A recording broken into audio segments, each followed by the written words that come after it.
La nouvelle Mazda 2 est une citadine moderne et pimpante. Sa présence est plus affirmée que sa devancière et elle s'est allongée de 14 cm.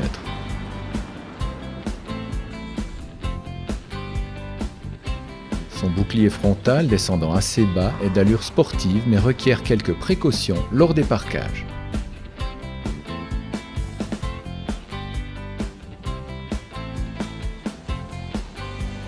L'habitacle de ce nouvel opus est très plaisant. L'intérieur cuir proposé en option est particulièrement chic et douillet.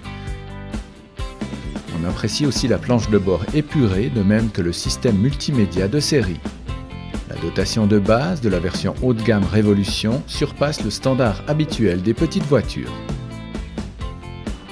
Les places avant sont spacieuses et les sièges procurent un bon maintien latéral. Ils sont cependant dépourvus d'appui lombaire réglable. À l'arrière, l'habitabilité est correcte pour une citadine.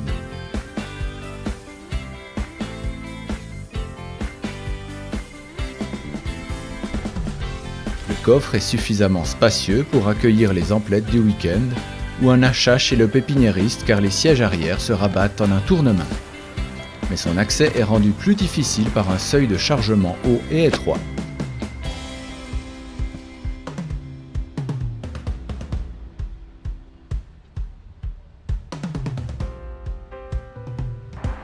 Cette Mazda dispose d'une panoplie de systèmes d'assistance gérant par exemple le freinage d'urgence en ville, la commutation des phares ou la surveillance des angles morts.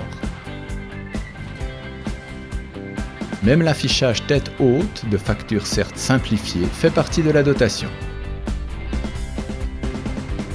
Le moteur atmosphérique 1,5 litres de la version 115 chevaux ne manque pas de brio. Il s'harmonise bien avec une boîte 6 vitesses à la commande précise. À cela s'ajoute une direction directe et communiquant un bon retour d'information. La nouvelle Mazda 2 est une voiture confortable. On apprécie particulièrement le faible niveau sonore régnant dans l'habitacle. La fermeté sportive des suspensions est bien dans le style Mazda.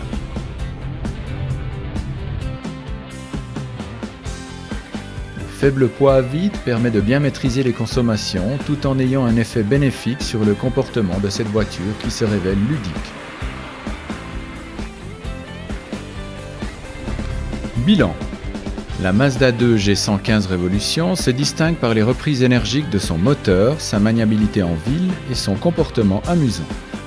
On lui reprochera le fait que les systèmes d'aide à la conduite ne soient pas disponibles dans les lignes d'équipement inférieures.